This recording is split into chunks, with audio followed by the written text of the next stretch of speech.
Bien, tengan todos muy buenos días, buenas tardes o buenas noches, donde sea que nos vean.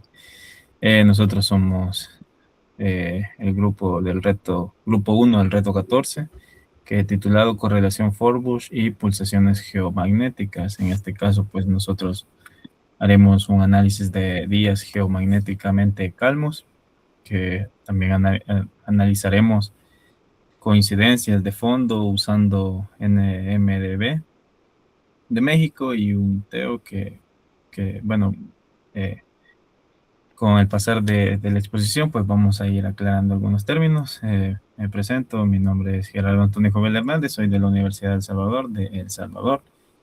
Mis compañeros son Luis Martín Coloma Yepes, de la Universidad Nacional Mayor de San Marcos, en Perú. También está José Antonio Tojil Jiménez, de la Universidad de San Carlos de Guatemala.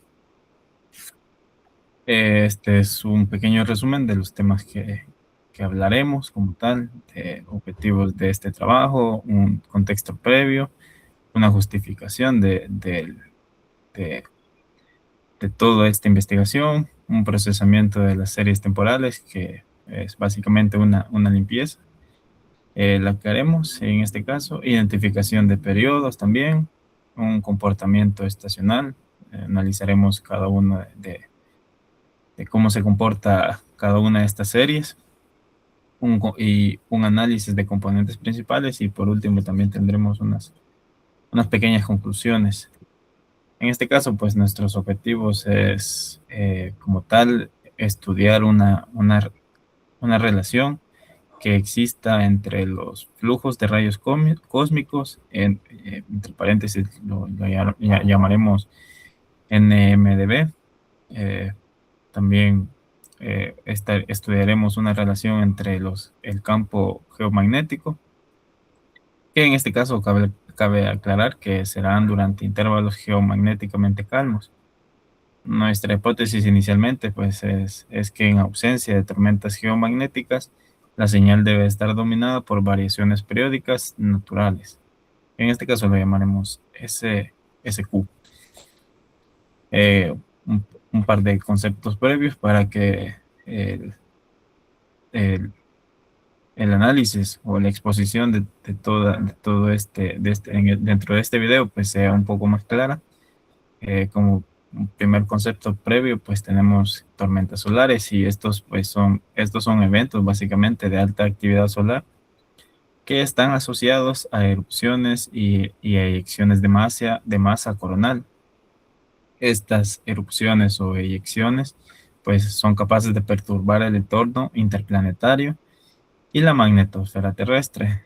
También tenemos otro concepto de, de rayos cósmicos. Estas básicamente son partículas subatómicas procedentes del Sol, o que también pues, pueden ser procedentes del espacio exterior, cuya energía es muy elevada, pues debido a su gran velocidad. Y estos rayos cósmicos, pues durante una tormenta geomagnética hay un decaimiento en la intensidad de los rayos cósmicos, que esto pues nos sirve de mucha utilidad también. En este caso también tenemos un índice K sub P, que este básicamente es un parámetro utilizado para cuantificar la actividad geomagnética global. Y en este caso, para que formalmente una perturbación geomagnética se considere básicamente tormenta, pues se debe de cumplir que este índice K sub P debe ser mayor a 5, que en este caso pues cabe aclarar que nosotros no estamos tomando estos valores, que más adelante también se va a ver mejor. Luego también tenemos, como parte de otros conceptos, tenemos las pulsaciones geomagnéticas. Estas pulsaciones básicamente son oscilaciones cuasi periódicas del campo magnético terrestre. Estas son producidas por ondas y procesos dinámicos en la magnetósfera, perdón. Luego también tenemos una variación solar quieta, que le hemos llamado SQ. Esta variación valga la redundancia, una variación diurna regular del campo geomagnético, que es generada principalmente por corrientes eléctricas ionosféricas impulsadas por la radiación solar. Luego hay un término bastante que utilizaremos en este caso también, que es el NMDB, que es el Neutron Monitor Database. Esta básicamente es una base de datos internacional que integra mediciones de monitores de neutrones para estudiar las variaciones temporales del flujo de rayos cósmicos. También en este caso, pues, otro concepto que tendremos en cuenta es eh, el TEO, en sus siglas, por sus iniciales, y que es este TEO, pues es el Observatorio Geomagnético de Teoloyucan, que está en México. Y este básicamente, pues, registra continuamente las variaciones del campo magnético terrestre y sus correspondientes componentes también. Ahora, ¿por qué nosotros estudiamos, por qué decidimos analizar los días calmos? Pues primero que en este grupo o en este reto, el reto número 14, pues hay dos grupos en el cual, pues para hacer un mejor análisis de todo el reto global, nos hemos dividido en dos partes. Nosotros analizaremos los días en donde el índice K sub P serán menores a cero, o sea, los días calmos, días que no son tormentas, mientras que el siguiente grupo, pues, analizará todos esos valores. Nuestra investigación, pues, da un- una base para que poder tener en cuenta para los días que sí son tormentas, y también, pues, analizamos los días calmos, ya que nos permite identificar también patrones estacionales que pueden corregirse durante un periodo donde haya una tormenta geomagnética. También, ¿por qué analizamos los días calmos? Porque permite identificar patrones en el campo magnético debido a las diferentes estacional, estacionalidades. Eh, por estas, por estas pequeñas razones es por las cuales nosotros hemos decidido analizar los días calmos. Y aquí se queda mi compañero. Bien, muchas gracias, Gerardo. Continuando con este reto, en nuestro caso, bueno, vamos a comenzar con el desarrollo del mismo. Nuestra estrategia comienza con la selección temporal. Una de las condiciones principales que vamos a utilizar primero para este caso es obtener los datos del Overwatch para obtener los CAPES que sean menores a 5. Para ello, hemos hecho el barrido de todo el año 2025, hemos obtenido los datos de CAPES, y lo primero que hemos hecho ha sido excluir los intervalos formalmente clasificados como tormentas geomagnéticas globales.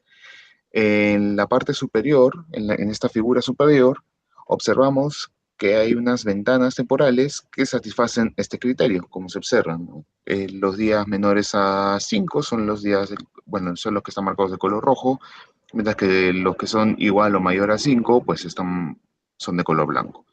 Entonces, hay un punto aquí que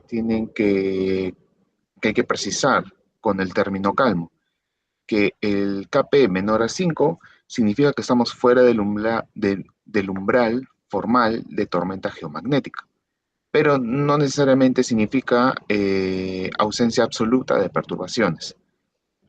Todavía hay o pueden existir ciertas subtormentas, pulsaciones, perturbaciones locales, estructura del viento solar o eventos interplanetarios que no produzcan un KP planetario superior a 5.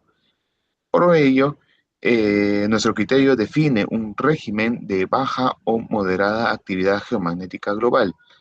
No es un sistema completamente estacionario. Entonces, a partir de ello, vamos a desarrollar tres estrategias. La primera va a ser reducir la influencia de perturbaciones geomagnéticas globales intensas. La segunda va a ser caracterizar la línea base temporal particularmente para oscilaciones diurnas. Y tercero, realizar un análisis multiinstrumental. Para ello, lo que utilizamos nosotros va a ser el Neutron Monitor Database, el NMDB, y los datos de campo magnético del Observatorio de Teoloyucan, que no son instrumentos redundantes. En este caso, el NMDB registra una componente de la cascada de rayos cósmicos secundarios, mientras que el Observatorio de Teoloyucan, que para abreviar en esa presentación lo vamos a presentar como TEO, mide el campo magnético local, ¿no? Campo geomagnético local, perdón. Y es precisamente porque se observan sus sistemas diferentes, una estructura temporal común resulta físicamente interesante. Entonces, por ello, lo que vamos a buscar son firmas temporales compatibles con una organización común del sistema Sol, heliosfera, magnetosfera y atmósfera. Siguiente, por favor. Entonces, para el procesamiento de los datos de TEO, primero vamos a trabajar con la componente horizontal del campo magnético, campo geomagnético, que en este caso, bueno, vamos a representarlo con la letra H. La elección de H es físicamente relevante porque esta componente es particularmente sensible a sistemas de corrientes ionosféricas y magnetosféricas. ¿Y por qué se está utilizando solamente el campo horizontal? Porque debido a la cercanía con el ecuador, en este caso no hay, la componente en Z no es tan relevante, ¿no? Las componentes en X y en Y, que son las componentes horizontales, vienen a ser más relevantes en todo este estudio. Entonces, para la primera etapa, lo que primero obtenemos es, bueno, lo que primero hicimos es adquirir la serie geomagnética para establecer una escala temporal uniforme. Con ello vamos a hacer un tratamiento de tendencia o conocido como de trending, el cual es separar las variaciones relativamente lentas de las fluctuaciones de las fluctuaciones temporales que queremos estudiar, ¿no? Y con esto, bueno, en este caso, en nuestro procesamiento se emplea una sustracción basada en una media móvil. Eh, para este caso, también la elección de este punto es importante, porque si esta ventana es muy corta, podremos eliminar parte de la señal física. Mientras que si es muy larga, podemos conservar las tendencias que contaminan el análisis espectral. Entonces, por ello, para el de trending no debe entenderse simplemente como una limpieza de ruido, sino que estamos aplicando un filtro temporal y por lo tanto modificando la respuesta espectral de la serie, ¿no? Finalmente, vamos a sincronizarlo con la serie de NMDB, que va a ser indispensable, dado que el coeficiente de correlación y cualquier comparación temporal solo tienen significado si ambos observables están evaluados sobre instantes temporalmente compatibles. Siguiente, por favor.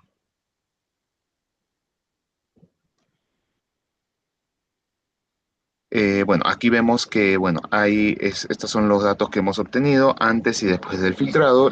Antes del filtrado es la señal de arriba. Como se observa, hay unos picos que hay bueno, hay unos picos que se observan bastante prominentes, como en el caso cerca del mes de noviembre. Y en la parte inferior vemos pues que estos picos desaparecen, ¿no? Una explicación breve y rápida con respecto a lo que hay aquí es por qué hay este salto. Y en este salto, pues, se da porque hubo una calibración de los instrumentos durante el mes de mayo-junio, el cual, pues, fue una observación presentada por los operadores del observatorio, los cuales nos han dado los datos, bueno, nos explicó mediante el correo, ¿no? Entonces, básicamente estamos presentando todo lo que hay aquí Y bueno, aquí justificamos por qué posteriormente estamos trabajando con desviaciones, perfiles horarios y métodos de reducción dimensional, en lugar de interpretar directamente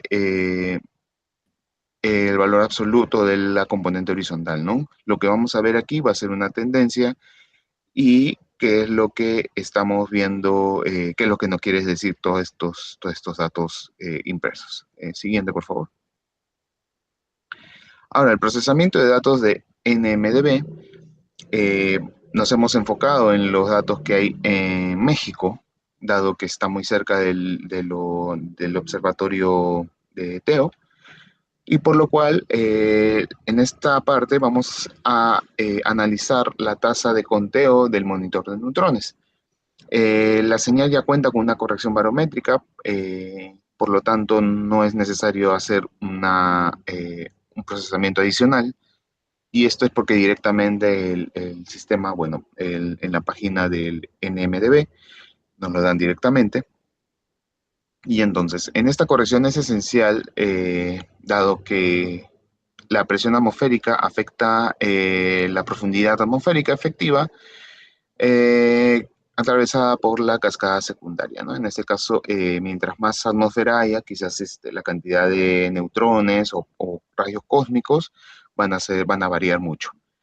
Eh, entonces, lo dicho, ¿no? Cuando hay mayor presión, implica mayor masa atmosférica sobre el detector y esto modifica la tasa de partículas que se observa. Y bueno, cuando vamos a realizar la sincronización temporal con Teo, va a haber un antes y un después en el filtro que vamos a hacer a esta muestra de datos. Y observamos algo muy interesante, que la morfología global de ambos espectros cambia relativamente poco. Esto nos da a considerar que la variabilidad observada ocurre incluso en intervalos con Kp menor a 5. Y esto es precisamente uno de los resultados conceptuales importantes del trabajo, que la ausencia de tormenta geomagnética global no implica una tasa de rayos cósmicos perfectamente constante. Entonces, existen anisotropías diurnas, modificación heliosférica, estructuras interplanetarias y potencialmente efectos instrumentales o atmosféricos residuales, ¿no? Y con ello, pues decimos que las caídas observadas deben estudiarse individualmente antes de asignarles una interpretación física. El siguiente, por favor. Entonces, bien, aquí vemos que, bueno, ambos procesamientos de datos que hemos hallado y que ya se les ha aplicado el filtro, bueno, antes del filtrado en la parte superior y después del filtrado en la parte inferior, observamos que podemos observar una estructura relativamente estable sobre la cual aparecen varias disminuciones abruptas en la tasa de condeo. Y bueno, debemos evitar una interpretación precipitada en este caso, dado que por lo general hay un sesgo en este aspecto, pero una caída en estos monitores pueden ser compatibles con un decrecimiento Forbush, pero la morfología visual por sí sola no demuestra que sea algo relacionado a Forbush. Para identificar rigurosamente este caso, necesitaríamos estudiar la coincidencia temporal con parámetros del medio interplanetario, ¿no? Como por ejemplo el campo magnético interplanetario, la velocidad del viento solar, la densidad de plasma, las componentes Z, que bueno, de cierta medida habíamos dicho que no influye tanto, pero en este punto quizás haya un punto que sí la modifique. Y la presencia, bueno, o bueno, mejor dicho, una región de interacción corrotante, ¿no? Entonces, en este punto, pues no podemos afirmar el origen todavía, pero en este caso, lo importante para nuestro análisis es que van a sobrevivir al criterio del Kp menor a 5, lo cual demuestra que utilizar exclusivamente Kp como un clasificador no elimina toda la variabilidad transitoria del flujo de rayos cósmicos. Siguiente, por favor.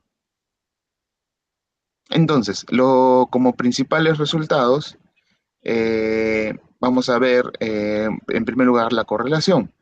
Eh, Calculamos el coeficiente de correlación de Pearson entre las series sincronizadas de NMDB y TEO y obtenemos un R igual a 0.497 con un p-value menor a 0.001.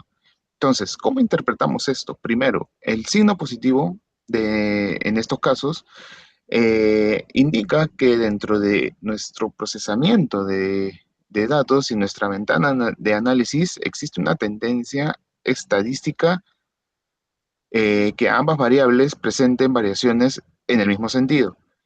En segundo lugar, la magnitud de R igual a 0.497 corresponde a una correlación moderada, que no es una correlación débil despreciable, pero tampoco representa un acoplamiento lineal tan fuerte. Por lo cual, queriendo ser un poco más cuidadoso en esto, no significa que TEO, bueno, que el observatorio TEO explique físicamente el 25% del NMDB. Si nosotros calculamos conceptualmente un R cuadrado, nos va a salir aproximadamente este valor, ¿no? De 25% de varianza lineal compartida. Entonces, un valor de R cuadrado que es adicional a lo que podemos establecer en este punto nos indica que el grado de covariación lineal bueno, básicamente este R cuadrado nos indica una covariación lineal en un contexto estadístico. Y en el caso, por ejemplo, del p-value menor a 0.001, nos indica que en las hipótesis del test de Pearson sería muy improbable obtener una correlación de esta magnitud si la correlación poblacional fuese cero, ¿no? Pero hay una consideración más avanzada en este caso, que también lo vamos a ver un poquito más adelante, y va a ser el caso, bueno, com- como en este caso estamos trabajando con series temporales, siempre van a presentar una autocorrelación, dado que son series temporales geofísicas. Las observaciones consecutivas que vamos a ver aquí no son completamente independientes, sino que, bueno, es efectivo a un cierto grado de libertad. Y hacer que un p-value convencional sea excesivamente optimista. Entonces, como resultado físicamente relevante es la existencia de una covariación moderada y estadísticamente detectable. ¿Mm?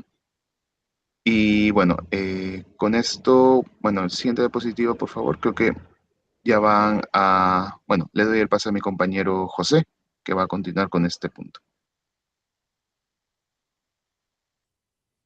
Em, Bueno, ahora me toca explicar sobre, bueno, las series anteriores estaban en función del tiempo, entonces puede ser interesante em, encontrar ciertas frecuencias o ciertos periodos. Y entonces, una herramienta que nos ayuda a encontrar estos datos es la transformada de Fourier. Eh, con este caso especial que se llama periodograma de Welch. Entonces, si aplicamos este análisis a cada serie temporal que ya explicó el compañero, que por ejemplo vemos que para NMDB realmente no hay como un periodo dominante. Y vemos aquí en esta gráfica que está a su izquierda, eh, probablemente hay un puntito en 24, pero aquí cerca del 100 hay un punto más dominante, entonces eh, no nos dice mayor cosa. Pero ahora si vamos al de los datos magnéticos, vemos que sí hay un punto muy claro después del 20 que corresponde aproximadamente a 24 horas. También a 12 horas, en el caso del campo magnético, se nota hay otro, hay otro punto. Entonces, ¿qué nos indica esos puntos? Son eh, lo que nos marca periodos, en este caso en horas, y significa que hay periodos dominantes en 24 y en 12 horas. ¿Por qué nos enfocamos en estos periodos? Porque son básicamente los que ya conocemos, de 24 horas es eh, el tiempo en que rota la Tierra sobre su eje, lo que dura un día, y 12 horas es el día-noche. Entonces nos enfocamos básicamente en estos periodos. Siguiente. Ahora, también es interesante, por ejemplo, para las cuentas de neutrones, sacar primero, si nos damos cuenta aquí en el eje Y, em, está centrado en cero, entonces lo primero que se hace es que se centra cada serie temporal en, en su media. Luego se promedia por día y luego por periodos, tal como muestran estos colores. El color azul es la estación D, que incluye enero, febrero, noviembre y diciembre, y que corresponde a, a los días no lluviosos. Y luego está la estación E, es marzo, abril, septiembre, que es justamente lo que llaman cuando ocurre los equinoccios. Y luego está la estación J, que es la estación lluviosa, sí, donde llueve. Entonces es interesante analizar aquí la variación del campo magnético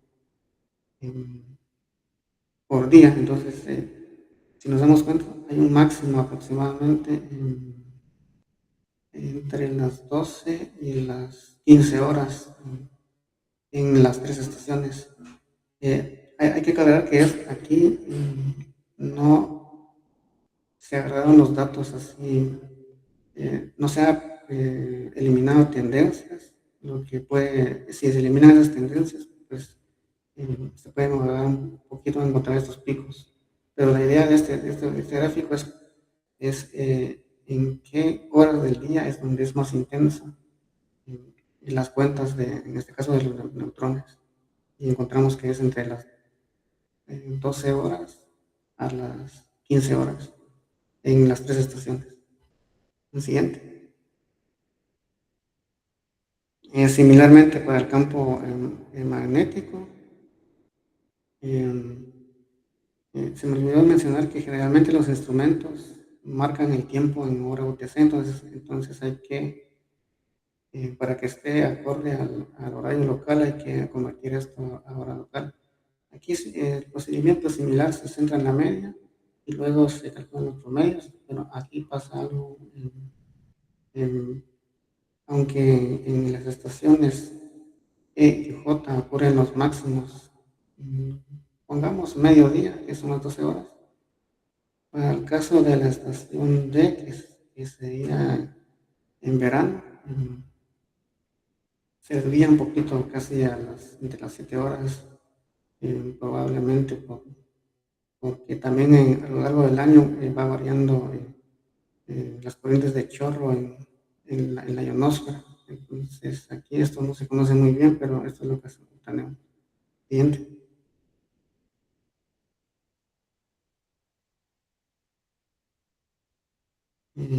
Bueno, ahora, bueno, esto es un resumen de lo que ya estaba hablando anteriormente. Bueno, el dividir o analizar, sacar estas medias que les mencioné en estas estaciones se le llama el análisis de periodos de Lloyd. Entonces, bueno, y aquí ya les expliqué qué significa cada estación. Una es de los equinoccios, la otra es de los periodos de lluvia y el otro es en verano. Entonces concuerda muy bien que, por ejemplo, los datos magnéticos, justamente a mediodía, que es cuando la radiación solar es más intensa, presenta el pico máximo. Y, por ejemplo, en el caso de las cuentas de neutrones, vemos que en todas las estaciones son casi bastante, lo que indica que aquí estamos hablando solo de días calmos, entonces no deberían entrar rayos cósmicos de otra fuente. Significa entonces que eso lo se puede interpretar como que vienen rayos cósmicos de forma, bueno, la intensidad viene de todos lados. Siguiente. Ahora también, bueno, en las gráficas anteriores se incluían medias, digamos, se agarraban los datos, hacían como venían y se sacaba la media, pero eh, a veces resulta que, como ya habíamos dicho, de que a veces nosotros tomamos solo periodos de 12, 24 horas, pero puede ser que a veces hay periodos ocultos de 7 días, de un mes o por estación. Entonces, otro análisis que nos da como que un poco más de información eh, para identificar estos periodos es descomponer cada serie en sus componentes principales. Entonces, esta gráfica nos muestra esa descomposición. Aquí solo tomé las dos primeras componentes. Mm, Estas primeras dos componentes logran explicar el 61, aproximadamente el 61% de la varianza, que la verdad es muy poco. Había que haber, eh, sí, se podría incluir una componente más, pero a veces solo tomando dos componentes también se puede extraer información valiosa. Por ejemplo, en este caso, aquí es el mismo, tanto el eje Y como representan los mismos ejes que hemos visto en las dos gráficas anteriores. Se centra en la media y luego aquí muestra la variación en la hora del día. Aquí aparentemente esta gráfica azul pues, está invertida, pero es simplemente el signo. En realidad, si lo volteáramos, tendría que dar similarmente a estas. Y lo que indica aquí es que ya con un análisis de componentes principales, casi que a mediodía, a las 12 horas, están los máximos. Luego aquí, este otro máximo, habría que ver si realmente es un máximo, porque PCA también introduce ciertos artefactos eh, numéricos, entonces habría que analizar si esto realmente es un máximo, pero lo que sí vemos claramente es que hay un máximo a las 12 horas. Siguiente.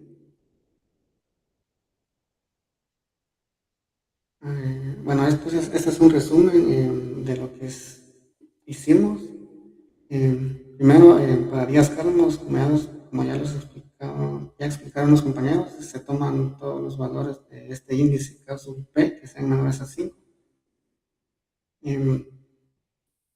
Se encuentran periodos dominantes que ya vimos que son 24 horas, tanto para los 24 y 12 horas, aunque eh, son más dominantes en el caso de los datos magnéticos. La varianza usando dos componentes logró explicar 61%, lo que es a veces muy bajo, pero es interesante ver que solo con dos componentes ya podemos obtener el pico máximo a mediodía. La correlación, en este caso, la significancia estadística, realmente, a pesar de que nos salió un valor P muy bajo, no indica mucho. En realidad, aquí, y de hecho la correlación tampoco indica mucho, porque es R 0. Aproximadamente 0.5 es moderadamente eh, correlacionado. Pero bueno, y de todos modos estamos hablando también los datos de solo un año. La verdad que este análisis debería de extenderse incluso a periodos de años, porque aún así creo que es una motivación para hacer el análisis un poquito más extenso. Siguiente. Entonces aquí no sé si alguien quiere cerrar con las conclusiones.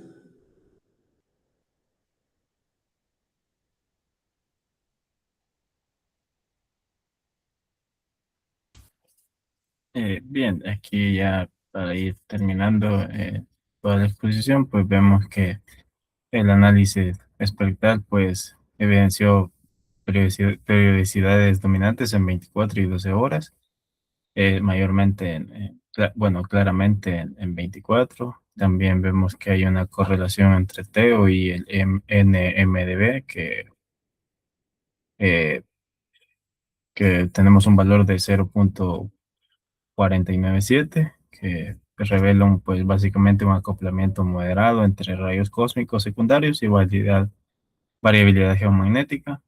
También observamos también que hay las caídas abruptas en el NMDB bajo condiciones de K sub P menores a 5, pues sugieren perturbaciones compatibles con decrecimientos Forbush débiles o efectos instrumentales, pues también no asociados a tormentas geomagnéticas globales también. En este caso, pues esto ha sido todo por nuestra parte y, y bueno, espero, muchas gracias por su atención.